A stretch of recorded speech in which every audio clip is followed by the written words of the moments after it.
Hey everyone, hey and welcome back to yet another episode of Watching the Watchmen podcast. Here on the show, our main goal is going through every single issue of Alan Moore and Dave Gibbons, and don't forget John Higgins either, the masterpiece that those three created, which is Watchmen. We are now on issue 9, so please, if this is your first time listening, go back through the archives, listen all the way up to here. We've also gone through Doomsday Clock, and we've looked at The Killing Joke, and, you know, it's so much content on the channel. You can also get in touch with us, watchingthewatchmenpod@gmail.com. If you've got any correspondence, you've got any feedback on the issues, on the episodes that we've done. Watching the Watchmen Pod as well on Twitter that we don't really use. I think it's got like 10 followers. Need to start doing that more, but it's there. So if you want to show some support, it's there as well. But of course, it's not just me. It is the Laurie to my Dr. Manhattan. Def, how's it going, man? Life, oh life, oh life. How you doing, Tom? I'm good. I'm well. Thank you. I'm well. Good. I'm well. And let's just jump straight in. You know, we normally do a bit of preamble. Well, I guess one little bit of preamble. Marvel fanboy, excited for Infinity War, right? It's like the time of us recording is just the reviews have just dropped. Yeah, and it's getting really good reviews. Okay. I'm going to see it tomorrow night. I've already got a video of ranking my favourite Marvel movies from best to worst. Right. It's ready. I just need to record the Infinity War bit and just slot it in, and it's ready to go. Okay. Have you already done your Infinity War ending explain video? Yeah. Okay. So basically, Thanos kills everyone, and a couple of characters die. Thanks for. Right. Make sure you like, comment, and subscribe. That's a video. That's a preview of it.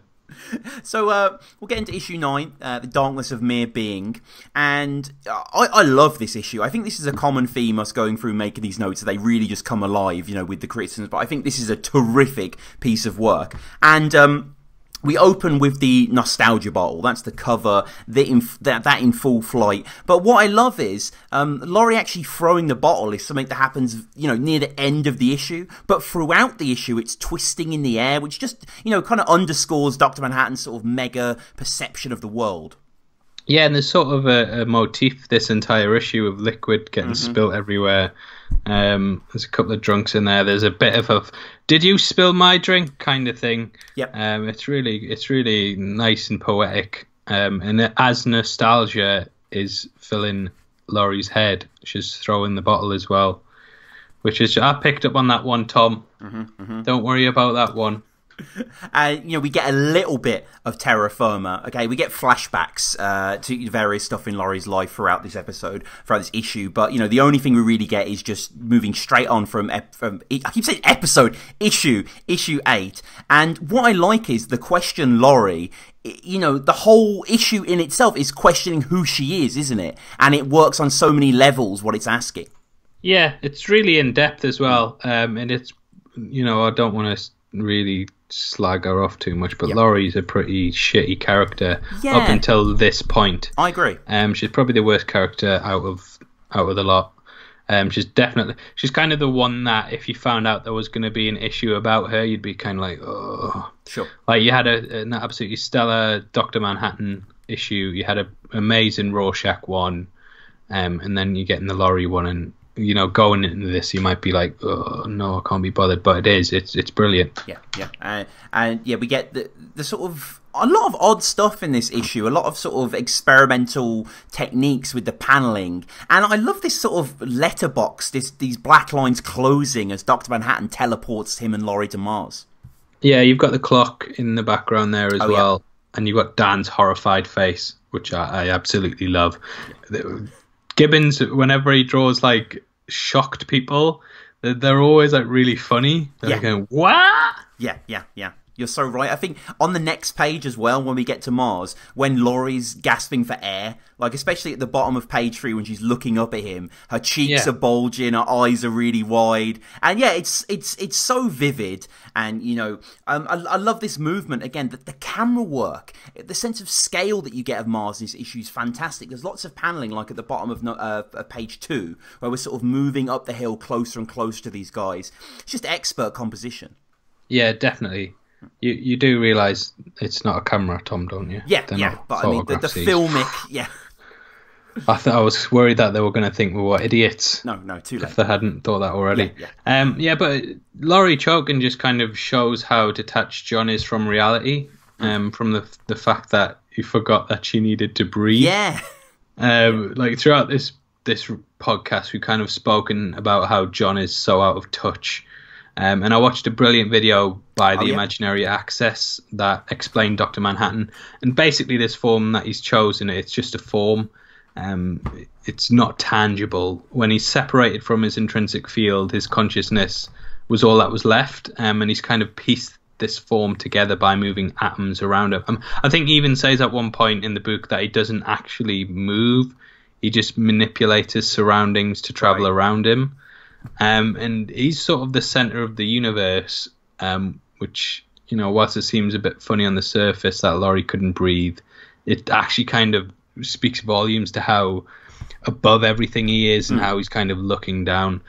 Like Dr. Manhattan, like what point do you get so powerful that nothing becomes important to you? I think, you know, a lot of people look at Dr. Manhattan like he's got this, you know, he's reached the zenith of power, but he's so powerful that he's actually able to see everything, and that is sort of a curse.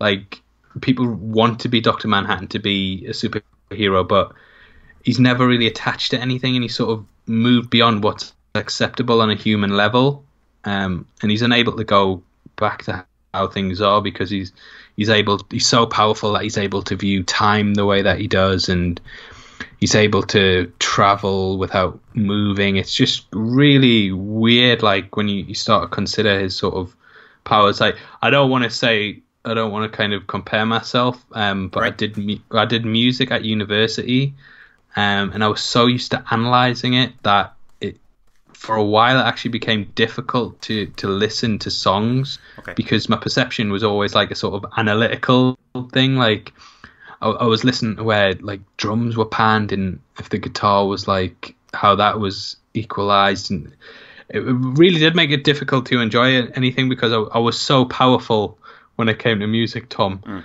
And Dr. Manhattan's so powerful that he's sort of beyond the art and beauty of everything, and he's just seeing it on a, I don't know, analytical level. That's why when people are like, "What's up, Doc?" He's like, "Up is a intrinsic value, blah blah blah."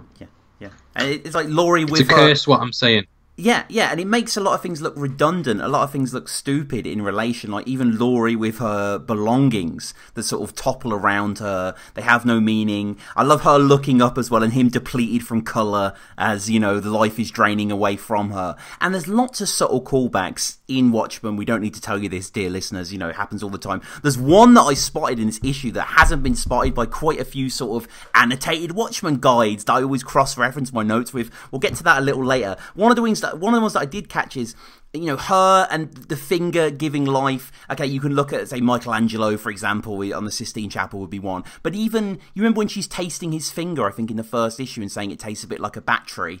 And, you know, which is, it's kind of impossible to think of these two as lovers because there's no relationship between them at all here as we get through the issue. And we see his sort of time glass fortress thing that basically he made at the end of issue 4. Symbolically, Def, what is this to you, this palace?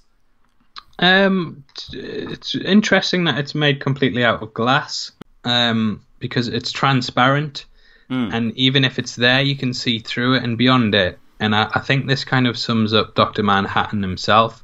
Like, he's there, but he's not really there, and you can sort of see beyond him in the same way that he can see beyond things. And he's sort of trapped wandering through these glass halls where he's able to see everything, but if you were to interact with it, it might just all break apart. It's very symbolic. Yeah, and a lot of people have said that it's kind of clock-like as well. You can almost see the 12 coming from the middle there and all the hands, and you can almost imagine it cubist seeing it all at once and it being a clock. And I love the, you know, the strict level that Gibbons has created this thing with. It has to be believable. The characters have to exist in it and move around. And the reflections as well are brilliant, aren't they? When you see, you know, he plays a lot with them, the way the light bounces off the characters. it's a marvelous thing, and it reminds there's a very Alan Moore thing. Like, I've been reading a lot of his short stories recently, his Future Shocks, and he often does a lot of sort of witty, sort of subtle jokes here. And this is all about predestination, is what Dr. Manhattan is. You know, him defining what's going to happen before it happens. You know, and her saying, you know, what happens if I just stay down here and screw all your predictions? What happens then? She says as she follows him. You know, it's really nice. Yeah, and it's got my favourite line from the entire book in it. Which is, we are all just puppets, but I can see the strings. Oh, yeah, so good. So good. Yeah, we're all puppets, Laurie. I'm just a puppet who can see the strings, which explains everything. But it kind of makes me wonder if there's a power above Dr. Manhattan then, kind of controlling him. Maybe he'll pop up in Doomsday Clock. Maybe he will. Maybe he will. Hopefully. The Puppet Master, and it'll be like a giant Punch and Judy. Well, how good would it be, right, if they finally got like the higher power and Jeff Johns had just drawn Alan Moore? Oh, Alan Moore is the god of the Watchmen. Yeah, that would be amazing. Yeah. On a tangent, there's a Deadpool comic called Deadpool Kills the Marvel Universe. And at the end of the comic, he actually breaks the fourth wall and goes to like Marvel Studios, and the writers are like discussing what's happening on the panel as he walks in and starts killing them. That's how they should end Doomsday Clock. That would be amazing. In the 6th book of the Dark Tower, Song of Susanna, Roland meets Stephen King and saves him from a car accident. So, you know, I think Dickens did that as well. So a lot of people play with that. And Alan, I would love that. That would be the ultimate fuck you to Alan Moore as well. Yeah, like instead of the big vagina alien monster, there's just a page reveal of like Alan Moore. Like a big vagina monster with long brown hair and a long brown beard. You know, the architecture not only of this palace, but Mars is charted throughout this issue, which I love. I love that he points to like the Olympic Mountain and the Gordy Mount. He says Nodus Gordy Mountains, which is Latin for the Gordian knot, which is obviously Ozymandias' whole sort of preoccupation, what he's trying to do here. All of these exchanges, I mean, we've discussed this on so many issues before. We both love Dr. Manhattan. We both, you know, fascinated by him as a character here. And, you know, him saying that time is simultaneous and intricately structured dual, that humans insist on viewing one edge at a time. And it's the micro and the macro, isn't it? Because a lot of this is Laurie looking back on her own past. Maybe deep down she always knew a comedian was her dad. And just the juxtaposition, there we go, of this story with the, you know, astral planes that are being explored now. It's so well done. It kind of boggles my mind a little bit how brilliantly executed it is.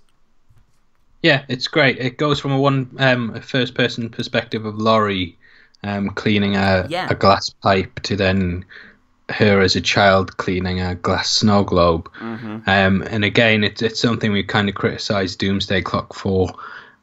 The way Gibbons is able to jump spans of like 30 years across a panel, and you can completely get the context of it, that it's a time jump. It's really, really well done.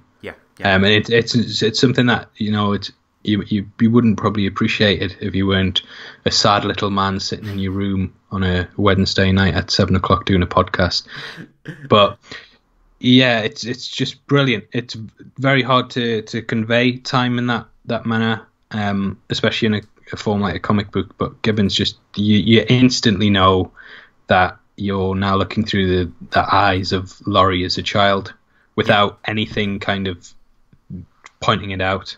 No, exactly. Yeah, we just see her hands. The first person. I love that we see her mirrored as well, and we see from below looking up and seeing her mother argue with Lawrence, the sort of PR guy who we learn sort of bullied her as well and was a bit cruel to her. And some people have said that the snow globe kind of has a smiley face aesthetic. I guess I can see it. I'm not going to say. No, it definitely does. Yeah. I think it does. When you see a reflection, it's again, I mean, it's a smiley face. It is a smiley face, yeah, definitely. And the whole idea of, you know, the lovely writing from Moore as well, the idea of slow time within the blizzard, and of course she would be infatuated by that.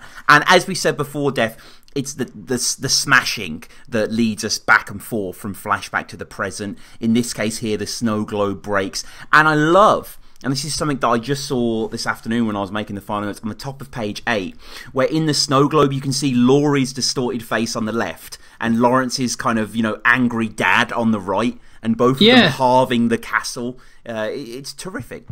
Oh, it's brilliant. I really do like this section. And it puts you basically, Laurie sees her parents arguing over her, and she's sort of unaware of the context. And it's hinting that her father isn't her father. I don't really know how I would have taken this if I hadn't already had the prior knowledge that the comedian's her dad. And I love how this issue as a whole just drops very, very subtle clues that, at who her dad could be. It's interesting, the line that Silk Spectre Senior says of her future's taken care of. Yeah. And I don't know if that implies that a mother's sort of aware of a relationship with Dr. Manhattan, or that she knows already that she's going to force her to be a hero, which again is something that's hinted throughout. And it's kind of humorous that she drove her into the Crime Busters meeting and made her sit outside like it was a screen test. She's sort of forcing her to follow in her footsteps. Oh, yeah. Which is very interesting. And it's very, once again, it highlights the mundane life of a retired superhero. Like the house that Laurie's walking through, it looks like shit. And I've got to actually applaud Gibbons again for being able to draw the mundane. I was listening to, I can't remember which artist it was, but I was listening to a comic book artist interview ages ago. And he was talking about how he handed his portfolio into DC, and one of the editors come out and was like, "Oh, you're really good at drawing like superheroes. You're really good at like making all action seem intense and stuff, but you're absolutely terrible at drawing like a telephone, right, or a lampshade." And Gibbons, he's completely mastered it. Like he's done such a good job of drawing a very lifelike house, that you wouldn't exactly think of. And it's a form of predestination in of itself. Like, there's fate, there's Dr. Manhattan fate, where whatever's going to happen, you're going to end up doing this. But there's also just your mom wanting you to do something. And because you're a kid, she is God. Like, she is just forcing your hand, and, it's just as valid there. And they have some wonderful arguments where Moore is really ploughing the philosophy of Dr. Manhattan and how would this really play out. And, Manhattan sees this dead Mars as important to him as, the blue world, as he says. And I love this floating fortress that we see as well. There's lots of large panels here. The gravity of the situation as it rises off the floor, of course, is classic. It's Watchmen. On page 10, I don't think I've ever seen anything like this before in Watchmen, Def. The sort of the long panel on the left that allows you to sort of get the idea of the elevation they're going for on Mars. Yeah, it's really subtle. But it's very well thought out. Obviously, when it's difficult for me to read Watchmen now after seeing the film, and kind of imagining and making those leaps. But Gibbon, he again does a brilliant job with very little, and you can totally get the sense of escalation just from that picture alone. I mean, Dr. Manhattan is Jesus to many extents here in the illusion. So we see the water, we see the wine. Did you catch the water across her eye being like the smiley splash? No, I didn't actually, but good shout. Yeah. Just noticed that. Just noticed that this morning. Also, the chalice that she's passing becomes the dumbbell, which is a nice kind of move in, move out here. And it's just what Dr. Manhattan is saying is brutal, but you can completely understand it. All that pain and conflict done with, all that needless suffering over at last, it doesn't bother me. All those generations of struggle, what purpose did they ever achieve? Yeah. So basically, John's discovered that Dan and Laurie are sleeping together, and he severs his link with Earth. Like, he's completely detached in his own fantasy world, flying around Mars in like his big giant glass castle. Yeah. And I went to see Ghost Stories recently. Check out my ending explain to that before they take it down. And that sort of has the motif that reality is only what we take it to be. And with that gone, there's no real reason for John to save Earth. So he's on a bit of an emo. He's a bit emo, Dr. Manhattan, isn't he? He's slightly emo. Yeah, he's always mooding about. You never see him just kicking back with the guys, just having a beer and laughing. which is my favourite thing to do. We get to see Laurie sort of, training here, getting ready. Again, her fate, as I say, is kind of predetermined. And this kind of ties into Doomsday Clock quite nicely, doesn't it, with Byron Lewis? We get to sort of see, I guess in the timeline, even though they're not really supposed to mess up, I guess this would be like when he would have been in the bughouse. Maybe probably hadn't met Reggie yet. Well, of course he hadn't, but, still was in that sort of world, in that sort of mode. Yeah, I love him. I never used to like him. I never even used to know who he was, Tom, but that Jeff Johns, he did a cracking job with that guy. And he's probably one of my favourite characters now in Watchmen. Yeah, he's incredible. Genuinely. Yeah, he's great. No, I know we'd take the piss out of Johns, but he did do a good job with that. Yeah, and it just sort of like a flashback of Laurie training and saying all that effort, what did it lead to? Like, it reminds me a lot of Batman Nightfall. There's like a really funny bit in that's kind of stuck with me, where they talk about how working out lets you live longer, but you spend that time working out, right. So it balances out. But I love a good workout anyway, Tom. But clearly. Yeah. Well, you can tell. Look at my Twitter profile picture. That's from 2 years ago, Tom. That, imagine, is now look like Dr. Manhattan. Someone with a smaller dick. I saw someone tweet some Batman quote that I was like, oh, that's quite deep. And he was like, why doesn't Batman kill? And he'd be like, because there'd be the same amount of killers still in the world. And I was I was like, that's exactly. Yeah. That's a great argument for it. And yeah, we well, it depends what you're watching, Tom, because I've seen Batman murder a couple of people recently. He just drives around in his car shooting people in Batman v Superman. He pulls a car. Have you seen Batman v Superman? I saw it at the cinema, yeah. I haven't seen it for a long time, though. Yeah. Well, he's basically driving along. He pulls a car full of people in and throws it into another car, killing about 8 people there. But, he's just a nice guy. He's not killing anyone now, because if he did, there'd be one more killer in the world.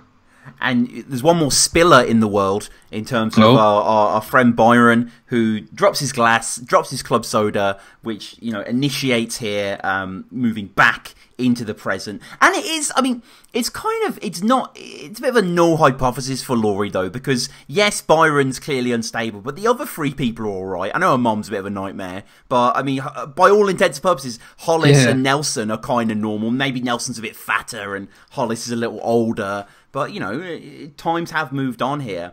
And interesting that what Dr. Manhattan looking at Mars here as well. Would it be improved by a pipeline? Putting a lot of the sort of humanistic elements onto here that you can't really argue with.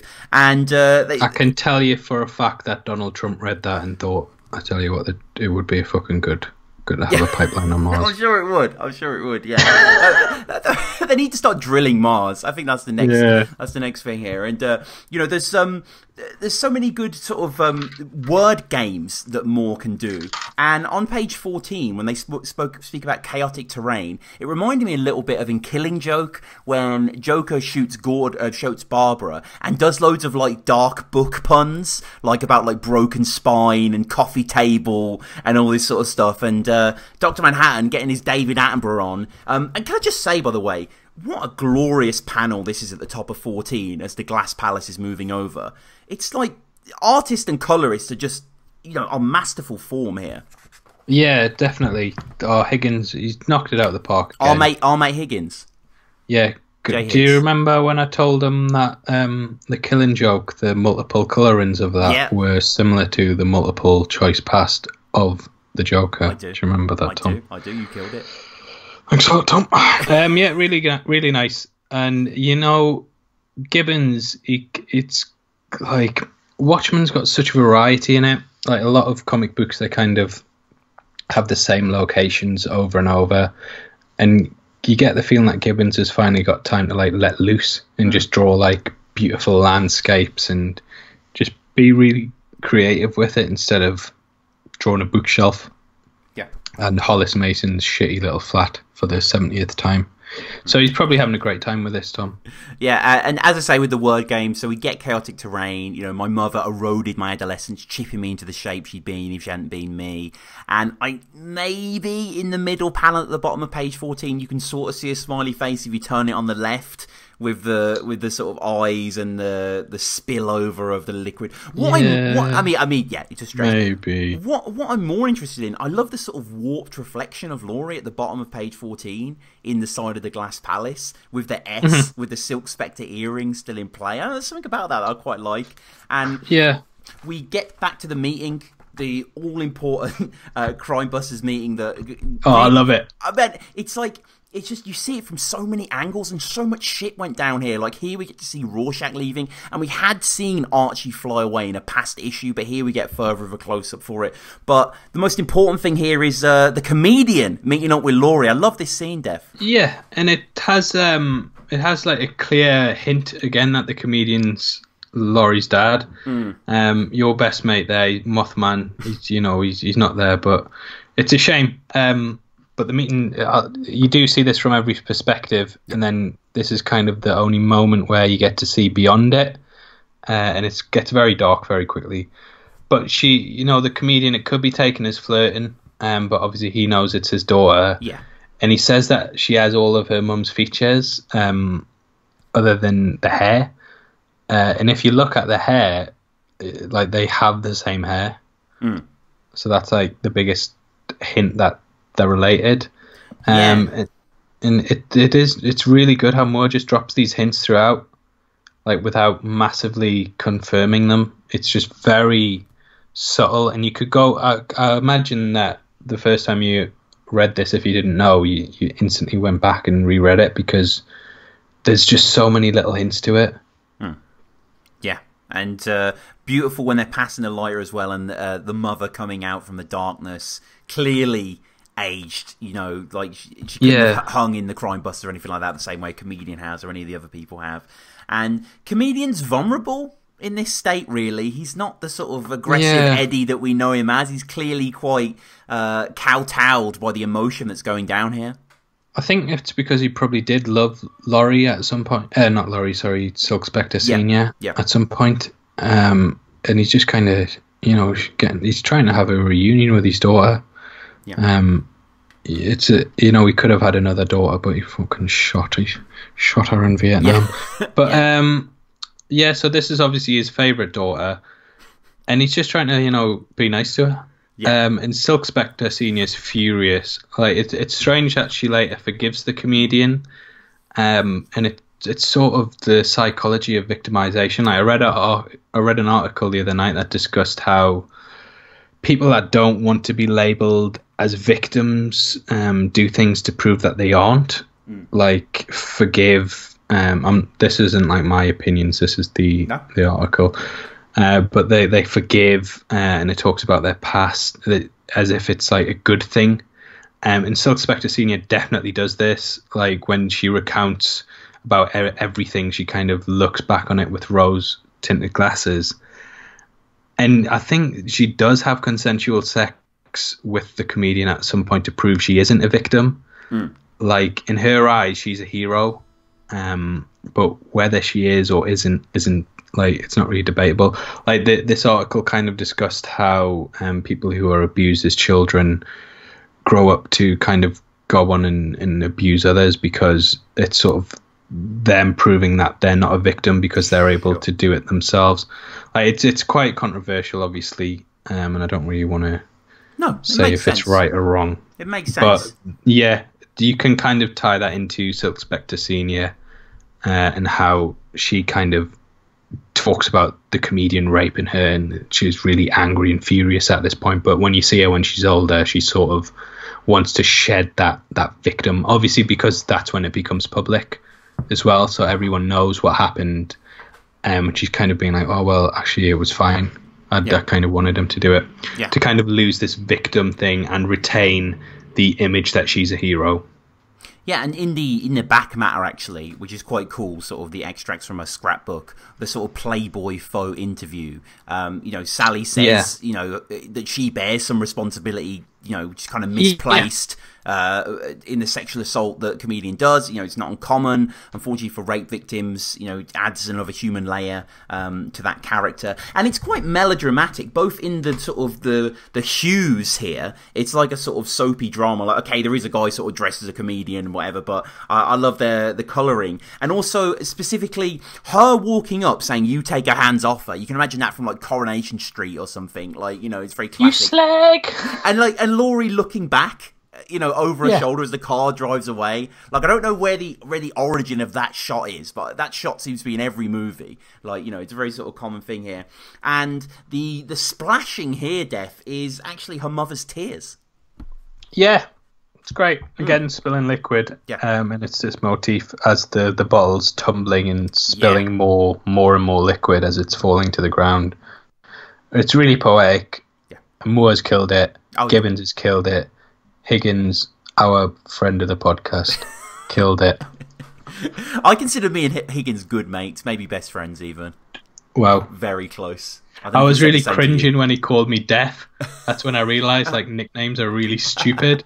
And I was just like, oh, I can't believe I've called myself this. But, you know, back to the book. Yep. Dr. Manhattan, spoiler alert, he gives away the ending of the book. Yeah, yeah. But he talks about all the ending of it. He talks about killing someone in the snow. He talks about returning to Earth and the streets being lined with corpses. There's no spoiler alert anywhere on that. YouTube would have had a fucking field day. Again, I love this positioning though. We're on the deck of the glass ship going towards this mountain. You know, Manhattan pointing out as well, which is a real thing apparently. It's the biggest mountain in the universe. Olympus Mons, Mount Olympus. Oh, well, how do they know that? How the hell do they know that? They only know about 9 planets, Tom. Well, one of them's not even a planet. Well, I mean, it's on Mars. There's, is Earth a planet? You know, some people say it's flat. But yeah, that we know about. I bet there's one on the back that's even bigger. There might be. Yeah, there might be one. I think underground in the sea. I don't know why I'm getting so annoyed about this. It's all right. So far, there might be a massive fuck off planet on Saturn, a mountain on Saturn that we don't know about. And yeah, I like this. I like that he predicts it but can't predict it. And he's sort of, you know, Moore's offering a little bit of a weakness for Manhattan that Ozymandias will build on, the tachyons or whatever they are. But here's a question that, I mean, we'll sort of spoil the ending now when he marvels at the fact that Laurie could happen, you know, the magnitudes happen. Didn't he already know that was a thing before it even happened? So he already knew he was going to change his mind, so he didn't have to ever change his mind, or what? No, but he has to go through the motions, Tom. Okay. That's what you don't get. The lad has to go through the motions. So he knows everything, but he still has to go through the motions of it. Yeah. You know what I mean? Yeah. I think does that make sense? I think we discussed this before early on. Right, with Manhattan. imagine Dr. Manhattan's a book. Right. Imagine Dr. Manhattan is the Watchmen book. You've got to have all the stuff in chapter 1 to go into chapter 2. You know what I mean? You couldn't just have chapter 4 at the beginning, Tom. He's got to go through the motions. One of my favourite panels again is on page 19 here.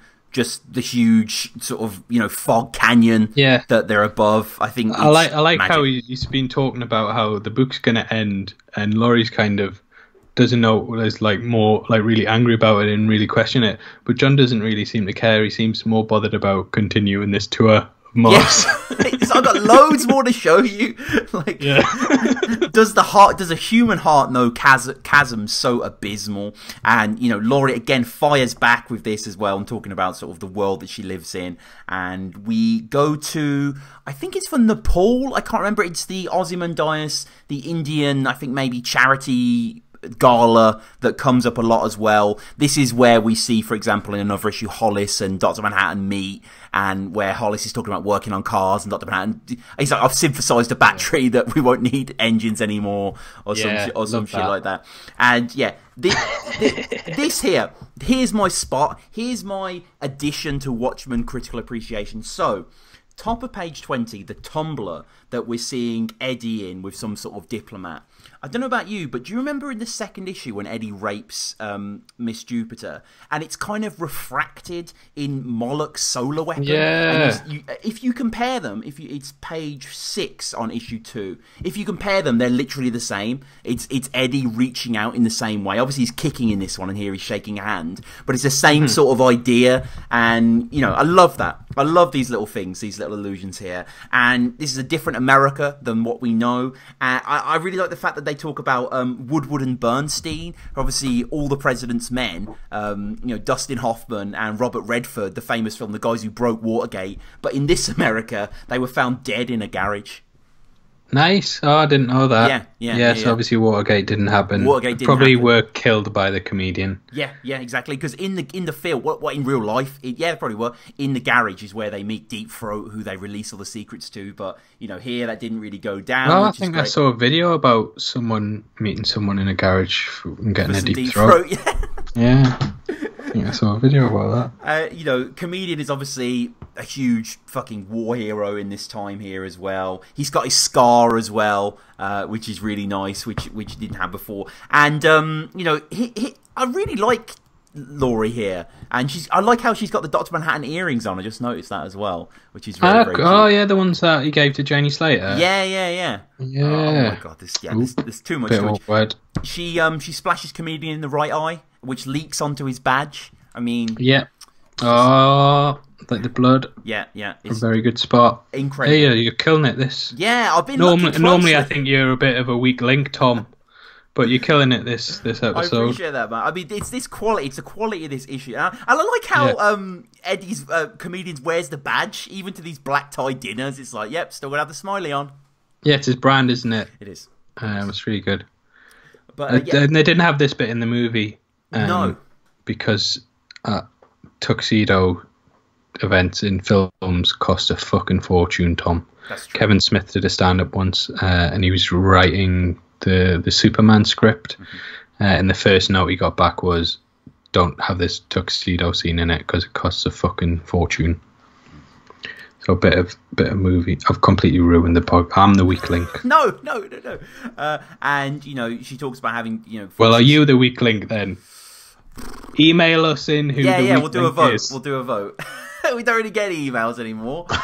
We got one email recently says he didn't read the whole thing out, so maybe that guy won't email back. Shout out David though. Thank you for emailing in, man. We'll read out any future ones. But yeah, quite dark as well. Where she's like, you raped her against her will, and he was like, only once, which is just ooh. Like, all right, okay. But you didn't okay, tell then, me it was only once. This we learned that this was the first time she got transported off as well. She confronts him, and he doesn't really have anything to say back to her. We're back on Mars, back with his scrapbook. There's something quite wonderful about tossing all these mementos into this, deep Martian canyon. I always love that. I love the way the sun looks against the glass palace as well in the second to last panel. Just how crimson it is against those calico skies. And then we get to, an interesting part here where, again, this feels like something out of cinema. Like, when the memories of a character coalesce and sort of their lives flashing through their eyes. I was thinking that when I was reading it. It's like all the pieces coming together at once. Yeah. For stupid people like us who are like, huh? Oh, yeah. So, it's really well put together, and you're slowly starting to get the reveal of who Laurie's father is. And it's just great that a lot of the quotes are juxtaposed against different images. So, like, something that's said to her when she's 13, we see when she's an adult, etc., etc., and they start to fill it up here. And that shot of Comedian, the shock of him looking forward as well, with his wingtips and, like, oh, man, I fucking love the Comedian. What a great... I mean, he's an arsehole, but he's a fantastic character, such a compelling character. And Laurie realises what... By this point, I think most of us have realised that she's the Comedian's daughter. I realise you probably read it a long time ago. I can't really remember myself. Do you remember any reaction to this? Did you see this coming when you first read, or? No, I can't remember. Yeah, it was like 10 years ago. Yeah, didn't stick with me, so no. But yeah, it's a really nice reveal. it's good that they teased it out this long as well. There's several opportunities throughout the book where they could have done it, but this feels like the moment that would be most impactful. Just as she's kind of desperate for John to come back and save the world, she discovers this and she just breaks down. Yeah. And the glass palace crumbles. The facade, yeah, exactly. Yeah, exactly. The facade all comes crumbling down. Mm-hmm. And you are killing it this episode. I appreciate that, man. And she exists in her inside the little ball that Manhattan protects with, and Manhattan just sort of watching on. Like, you almost feel that he wouldn't even thought, I need to protect her. It would have just sort of happened. It would have just been this, omniscience there. And it's lovely how the sky's revealed behind as well, and the stars kind of meandering on.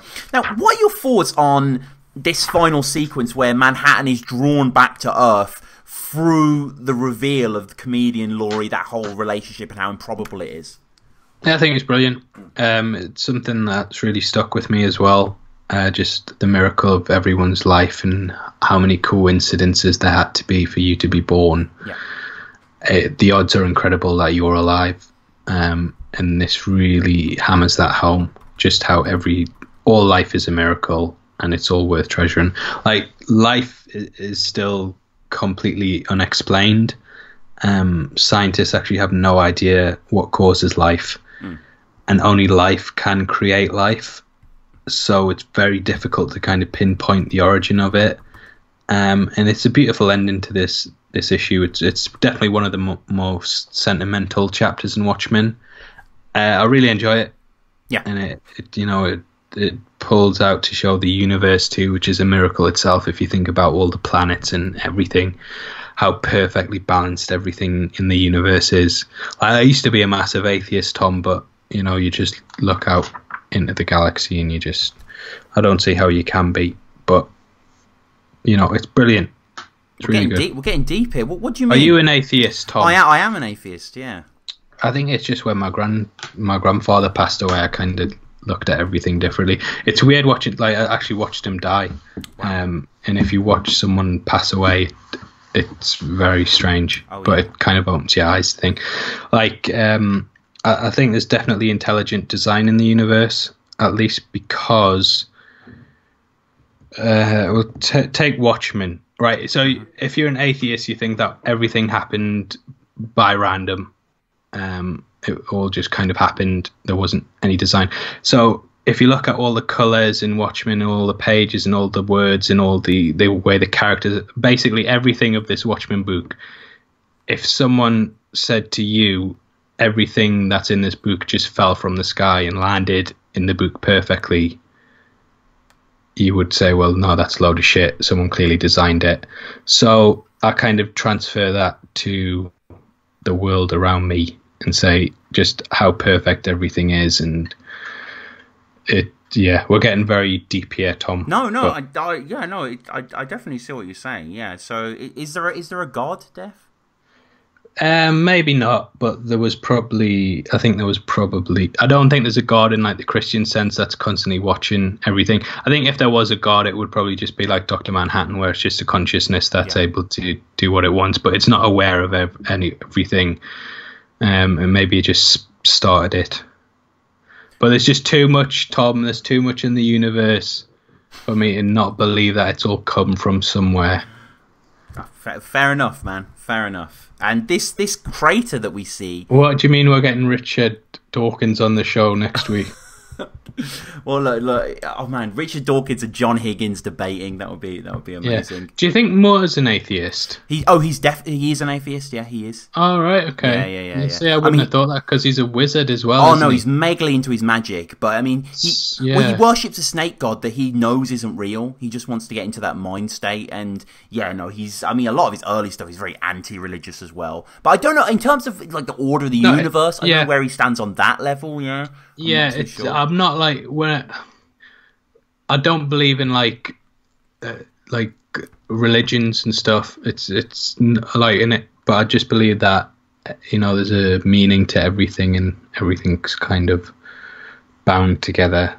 I can see the thinking. It's so well constructed that how could you imagine otherwise? Yeah, I can definitely see that. I don't know whether we've just evolved against that grain and exist within that sphere, but we're at the end of the issue, and we'll find out one day, Tom. We'll find when we're dead, and people will go back and listen to this podcast in memory and be like, yeah, I'm glad they're dead. This was a fucking terrible show. Did you know that the crater they show is completely real? Yeah, it's the crater of Gaul, yeah. I think it is, yeah. Gaul, yeah, something like that, yeah, which is like... And look, it's a smiley face, Tom. It definitely... The thing is, it definitely is. It's not a reach. It's got the two eyes, it's got the mouth, it's a face, yeah, it's... So look how perfectly Watchmen is put together. Someone's clearly designed it. It couldn't have all just happened at random. Now look at everything around you, how perfect it is. It's not random, Tom. God made the crater of Gaul so that it could pop up in Watchmen. And just as we end zooming out from the crater, issue 1 with Laurie and Dan actually ends with them sort of rising out from the badge on the side of the street. And yeah, I love the sequence as well of us pulling out, as you say, into the galaxy. And we end with anyone who's done a bit of A-level psychology loves a bit of Carl Jung. He's saying, Def, this is from Memories, Dreams, Reflections. As far as we can discern, the sole purpose of human existence is to kindle a light of meaning in the darkness of mere being. Yeah. So similar to how Dr. Manhattan found meaning in the darkness. Yeah. Carl Jung did it. Exactly. It's not kind of a Jeff Johns hackneyed sort of just this has the word. I quite like Jeff Johns. I've been reading Dark Side War recently. And I really like it by John, so don't slag him off. We'll have to get him on the show one day. If we had him on the show, it'd be nice because obviously he's a legend. But obviously, yeah. I would. People don't realise how like getting John Higgins on. I thought I was going to come on. I thought I'd be cracking all the jokes, Tom. Thought I'd be doing my terrible Alan Moore impression. When you get people on, you just think, oh shit, I better not be a dickhead. Yeah, exactly. Yeah, we're in presence of a literal legend, like the guy who coloured Watchmen. Like very few higher praise. Like anyone in the comic book world would bow down to him. Because it's just this is Beatles-esque, and we get some really nice stuff. We get like newspaper clippings and. It just pisses me off that a lot of the handwriting's semi-illegible in a lot of these. Like, I find it quite difficult to read some of these things. Yeah, I think it's more for 1985 when handwriting was very common. Yeah. And people were just used to reading it. But yeah, I do quite like this section. Yeah. It's the Sally Jupiter scrapbook, and it's sent from Laurie. Yeah. And it's talking about writing her book that was originally called She-Devils in Silk, but it's now called Sally Jupiter, a Law in Lingerie, and it talks about how sexy she was. Like, I think it even has her measurements in. Yeah. It describes her as a shapely 18-year-old. And this, it's very strange. Like, this is more bothered about her looks than her crime fighting, which is sort of like Silk Spectre Senior herself. Like, you never actually see her fight crime. Yeah. And her looks are all that she ever talks about. Yeah. I think she mentions to Dan in the earlier issue, like, this is one of the routes we used to do at night and whatever. But yeah, you're right, you never see them actually just busting criminals. We get a review for the film as well, which pans it horribly. It talks about the unconvincing and dated footage of a stunt woman in antique chorus girl costume engaging in poorly staged fights with stock heavies, which you can totally imagine that's what it would have said there. And I really like the only real act of sadism in this film lies in releasing it, the only masochism in watching it. Yeah, nice. Which sort of describes Watchmen, doesn't it? Yeah. We get a little... This interview here, specifically, it's the pictures of her, is what the Playboy interviews used to look like. We've missed a bit, because I think it talks about... She gets a letter from Captain Metropolis she does, yeah, Nelson, yeah. Asking to meet up, and I think there's a one implying that Hooded Justice is gay. Yes, yeah, there is. And there's a nice photo as well of mother and daughter back in the day, which is quite sweet.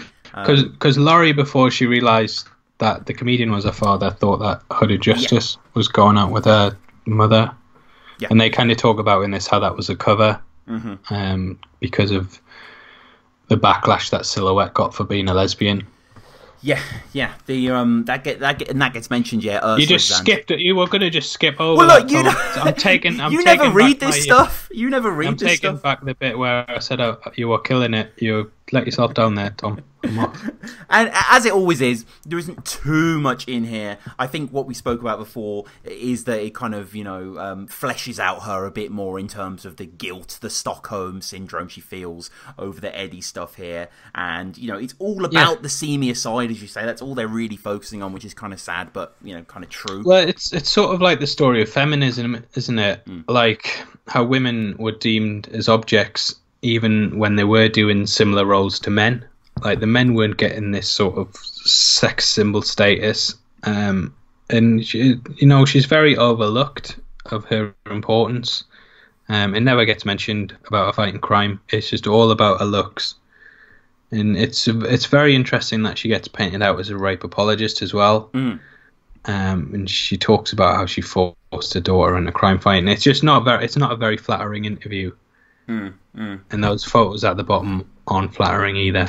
Yeah. What's so great about normal life? Normal life stinks. You can ask anybody. I'm a mother. I get worried about her, and it's kind of odd and twisted, really. It's kind of like, I'm watching The Sopranos at the moment, and it's that same mentality of being in the family and getting your sons involved and into something that is really dangerous and has horrific side effects. But that closes out a fantastic issue. This won't be one of my favourite issues of Watchmen. I just think it's perfectly told, skillfully balanced, but, they've all been terrific, and we will be back soon, digging into issue 10. We've just got 3 issues left, people, but bloody hell, we've covered so much already. But yeah, 2 riders we're approaching is issue 10. So if you have any feedback, any reviews for the show, what did you think about issue 9 and our thoughts on that, get in touch with us, watchingthewatchmanpod@gmail.com. Got the Twitter in the description as well. Please subscribe to Def's channel as he's housed. Leave a comment below on the video, share it, put it in any groups that you enjoy. Def, any closing thoughts? Fucking hell. I've been reading The Walking Dead recently, right? And that's really, really good. I got the compendium, and I tell you what, it's brilliant. If you don't like the TV show, check that out, because it's a very, very good book. Yeah. I also got Suicide Squad: Hell to Pay, which is an animated DC movie. I don't know what the hell's... You know when you just go on a splurge of just buying things? Oh, yeah. I bought about... I'll keep my voice down because my fiancée will get annoyed if she hears this. I bought about 20 DC animated movies the other day, Tom. Right. Fucking hell, don't tell anyone that. But yeah, Suicide Squad: Hell to Pay is the most recent one. It's definitely one of the better ones, and it really catches the frantic feeling of the team that was missing from the New 52 run. It's really gory, and I like how DC are kind of bringing back a lot of their old school characters. It's got Punch and Judy in it. I don't want to spoil it, but it's definitely worth checking out. I also got Death of Wolverine, which was hated by a lot of people, and I thought it was good. It had a bit of an underwhelming end, but it's still enjoyable. It's like the rural Wolverine, and it ties nicely in with his origin. Dark Side War, which I mentioned before. I read it when it first came out, but I didn't really like it that much. But I think it's great now. It kind of ties into the new gods and the Fourth World stuff. So you kind of have to be up on that to appreciate it fully. But it's brilliant. All right. Have you got anything you've been reading?